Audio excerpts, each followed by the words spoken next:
सबसे पहली घटना हुई आजादी के बाद, देश का प्रधानमंत्री तय करना था। तय कौन करना था? तो उस वक्त के जितने प्रांत थे, इसके कांग्रेस के अध्यक्ष होंगे, उनके एक एक वोट से तय होना था। अब 28 वोट श्री सरदार पटेल को मिले और 2 वोट जवाहरलाल नेहरू जी को मिले। और साहब प्रधानमंत्री जवाहरलाल जी बने। नमस्कार, मेरा नाम है अनलोक कश्यप। आप देख रहे हैं जनमन वॉइस। दोस्तों, इस वीडियो को आपने देखा, इसमें गृह मंत्री अमित शाह जी ने विपक्ष पे आरोप लगाया कि हमारे जो पहले प्रधानमंत्री थे, आजादी के पहले प्रधानमंत्री, वो वोट चोरी करके बने थे। तो पहला आम चुनाव जो भारत में हुआ था 1951 और 52 में हुआ था, और सरदार पटेल जी की मृत्यु 1950 में हो चुकी थी। तो मुझे ये समझ में नहीं आता कि जब पहला आम चुनाव हुआ तो उसमें वोट चोरी कैसे हो गई। यह मामला उन्होंने जो उठाया वो 1947 के पहले प्रधानमंत्री बनने का नहीं, 1946 का मामला उठाया, जब अंतरिम सरकार बनी थी। और अंतरिम सरकार जब बनी थी, उसका प्रमुख वो जवाहरलाल नेहरू बने थे, और जवाहरलाल नेहरू बाद में वो प्रधानमंत्री बने 1947 में।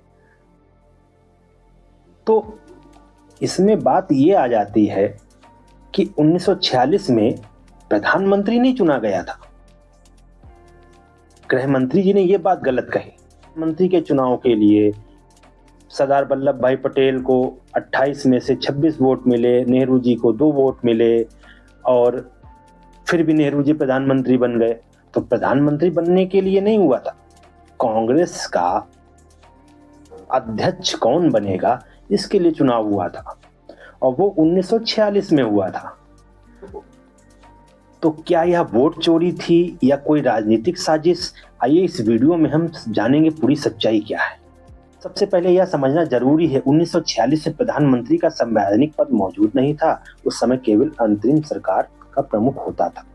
1946 में कांग्रेस पार्टी को अपना नया अध्यक्ष चुनना था।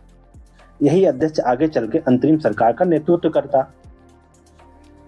अब अध्यक्ष कैसे चुना गया? उस समय कुल 15 उस समय प्रांतीय कांग्रेस कमेटियों ने सरदार पटेल का नाम प्रस्तावित किया था।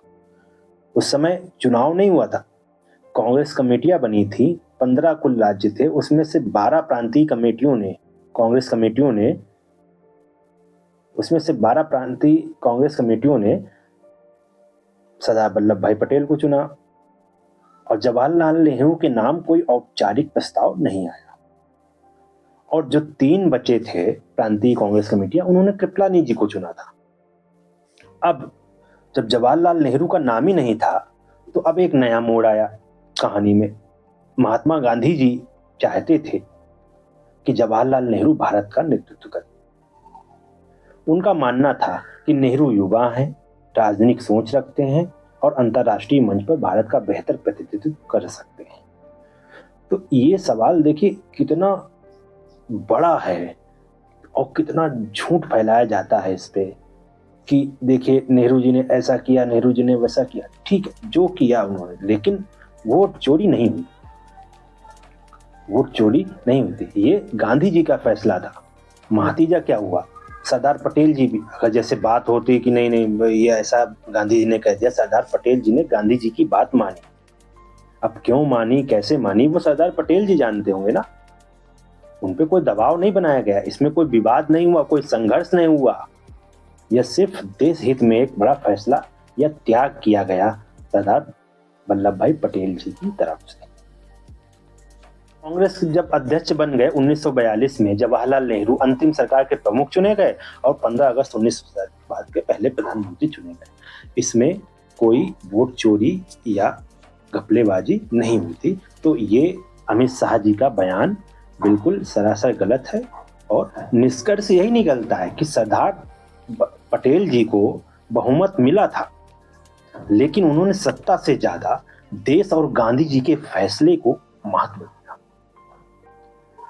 और गांधी जी के फैसले को महत्व देते हुए उन्होंने अध्यक्ष पद स्वीकार नहीं किया। और ये पार्टी का आंतरिक फैसला था, ना कि इसमें कोई विवाद हुआ था। इसमें कोई विवाद भी नहीं हुआ था, आंतरिक फैसला था, अब गांधी जी चाहते थे कि नेहरू जी को अध्यक्ष बनना चाहिए, तो नेहरू जी अध्यक्ष बने और स्वेच्छा से सरदार वल्लभ भाई पटेल के द्वारा स्वेच्छा से इस पद को छोड़ा गया था। अगर आपको मेरा वीडियो पसंद आया हो तो चैनल को सब्सक्राइब करिए और कमेंट में बताइए आपकी राय क्या है। धन्यवाद।